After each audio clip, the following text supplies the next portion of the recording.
Welcome to everybody back to Around the Block with Mike Knoxxx. It is I, your host, Mike Knoxxx. I am the host of Fox Sports Radio, Soul and Sports, as well as BDSR Network's Perfect Plex Talk Radio. And people, this is your Monday night review from Los Angeles, California. And people, let's just start where it ended. Monday Night Raw, and whoever and whatever is behind the great storyline, the great building of one Braun Strowman. You know how the wrestling fans, how we like to categorize things as he has been booked perfectly, people. What a main event with the Big Show.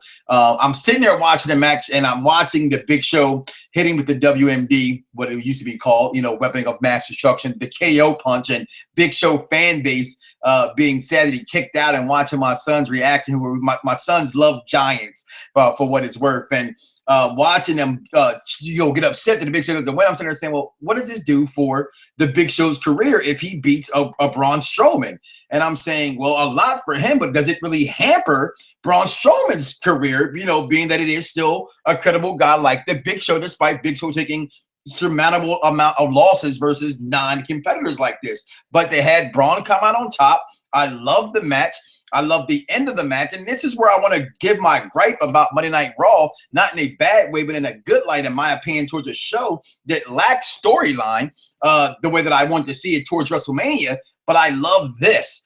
We criticize Raw for them not building a storyline very well, but this heat, if you will, so to speak, as you want to call it, between Braun and Roman Reigns is phenomenal. Roman earlier in the night had a encounter with the tag team champions where he was disqualified in that match versus Gallows and Anderson. So in that match, but before that match, he was backstage. He told Commissioner Foley that whoever, whatever the end of Braun's match, he would come out there and face him. And he did. He goes out there, he does his work, and he goes to get the spear. And what a superplex without being on the top rope, if you will, from one Braun Strowman, both feet into the chest of Roman Reigns, and his arm messing up his shin, picks him up for the power slam. That's how the Raw goes off the air. And I'm telling you right there, guys, a good main event, a good finish to what was just maybe an okay show leading into the granddaddy of them all, WrestleMania. 2 weeks away from Fastlane, but Raw opened up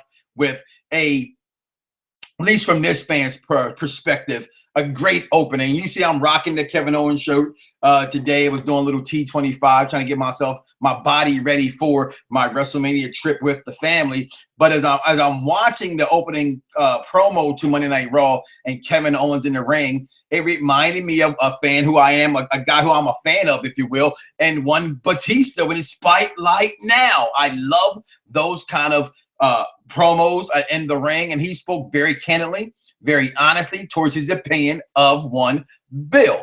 Talking about Bill Goldberg, for those who don't know him by Bill, as he was being referred to by the Universal Champion Kevin Owens. I love that promo. I love what it brought us. I love the intensity in its eyes about that promo, cutting a story about only Bill Goldberg and the spotlight being on him finally. He mentions Chris Jericho, and then he drops the microphone a la President Barack Obama as he walks off and has nothing to say about Chris Jericho, who does not show up on this program, who is heartbroken, beat up, and devastated by everything that's going on with him and the loss of his best friend, Kevin Owens. We look for that maybe go into next week, going into the go-home show for Fastlane. Then we had the number one contenders match between Enzo Amore and Cass taking on the League of Nations 2.0, Cesaro and Sheamus. What a tag team match. This match went on for about 20-25 minutes. Highly entertained by the match that took place. But at the end, the winners and your new number one contenders,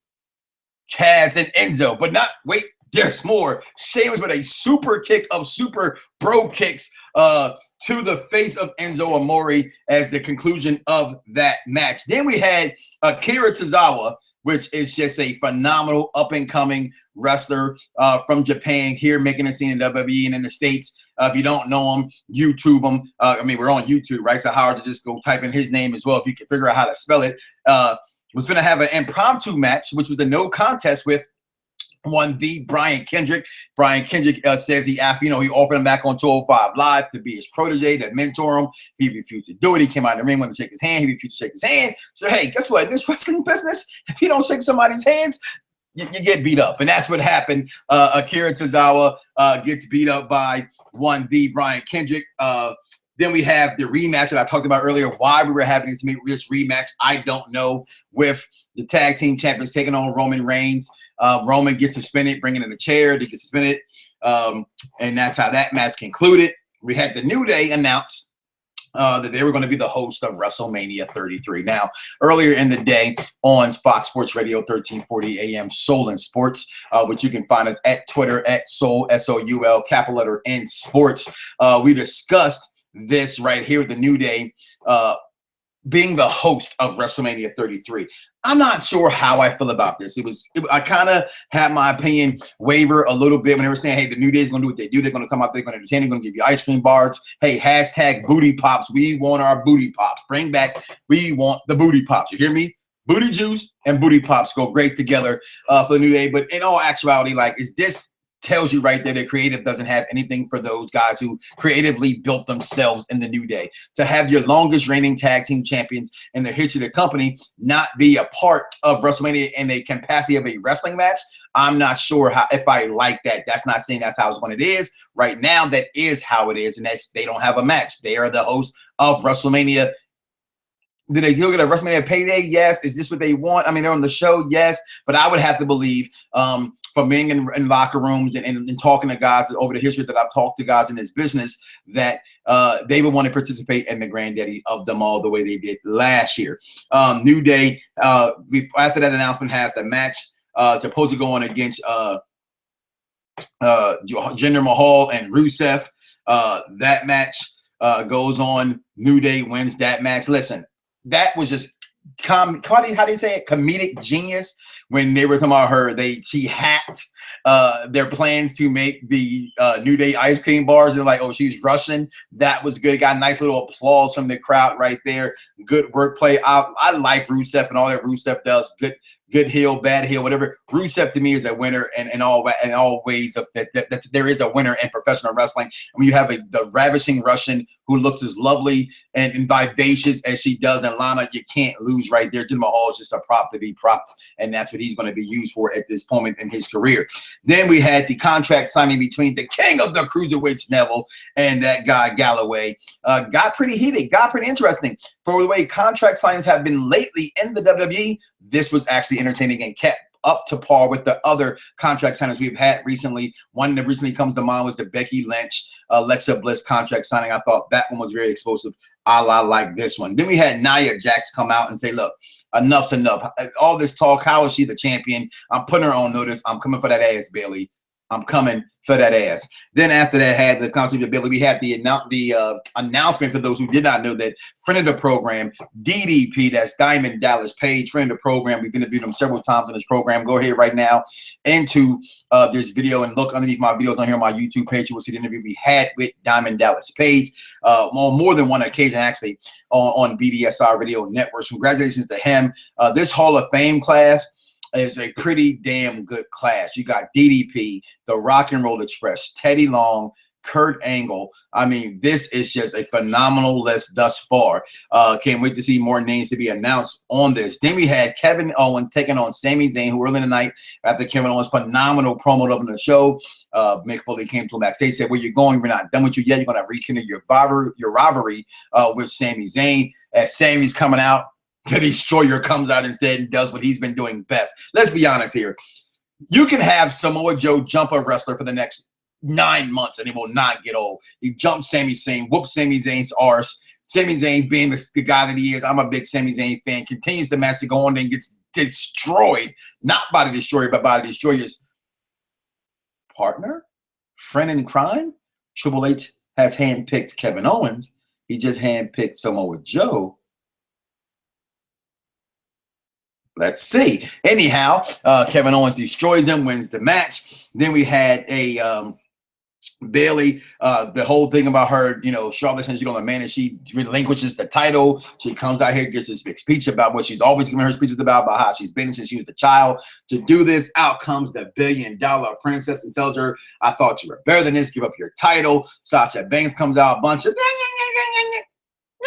what was going on. I mean, like, who really was listening to that part of the segment until the part came out that was important, which was Charlotte Flair gracing us with her presence on our television screens tonight, demanding her rematch. She doesn't get that rematch, but instead she gets an impromptu match between the Randy Orton, John Cena of the female division, Sasha Banks versus Charlotte. Winner, Sasha Banks via the submission. And then we had what we talked about already, the main event of the evening, Brock Lesnar, Braun Strowman.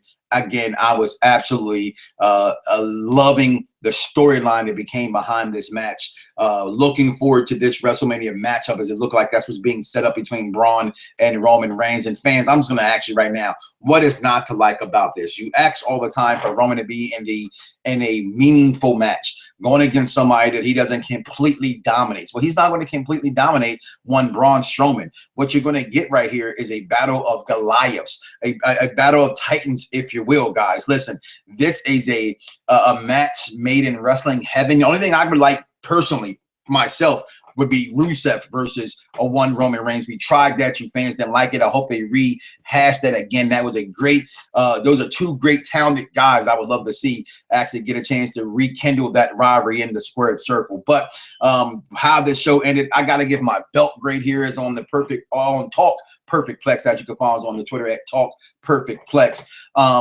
Where we have our wrestling shows each and every single Wednesday now. We've been going on for about 8-9 years now. We've been doing this thing over at BDSR Network.